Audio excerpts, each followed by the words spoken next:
Aka kayuun finjilee abbaan koo dina lolee nalleena keessa jiray. Ayyee sodaa lubbuun dheessinee Oromiyaan kenninee qeerroon diina onkuray. Ayyee anoleen hin deebifnee calanqoon hin jilchinee arrallee diina wargayee. Ayyee horaa bula Oromoo koo hundee tokko yoo muran lalisee kuuma margee. Oho olee gaamee taane dabbalee abbo ayyoo keenya dabalee kalees dhiigaan tikfadhe jabalee daarii daangaa eeggata wal taanee kalees dhiigaan tikfadhe jabalee har'as daangaa eeggata wal taanee. Ayo kaze kilashi Oromiyaan kabuchashi Abo kaze kilasha Inkenu biya basa Ayo kaze kilashi Gotaye Oromiyaan kabuchashi Gotaye Abo kaze kilasha Gotaye Inkenu biya basa Gotaye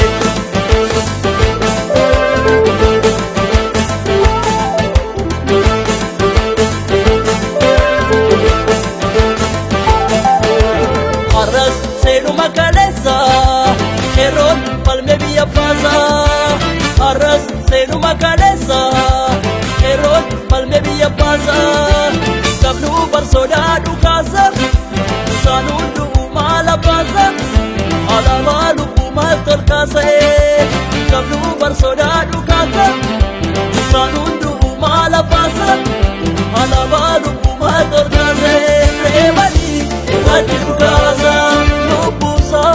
Biya baza, idani dararam bekasa, napate tu barasasa, sambachu biya baza, irpite olai tikasa, lafti sala besa, yalo ukandisa, aku tu kongkenu Oromo labasa.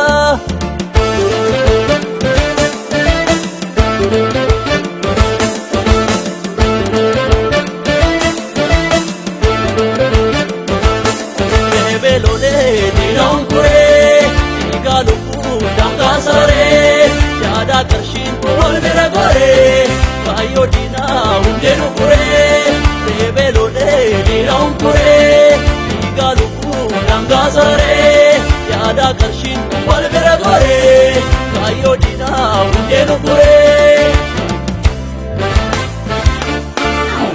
asiesa umagabruma jaribeka abambieruma barijala ajumana chima kakapsa imare tiginda imare wawaragi tumuruga rumma kakapsa imare tiginda imare wawaragi tumuruga rumma kakapsa imare tiginda imare wawaragi tumuruga rumma kakapsa imare tiginda imare wawaragi tumuruga rumma kakapsa imare tiginda imare wawaragi tumuruga rumma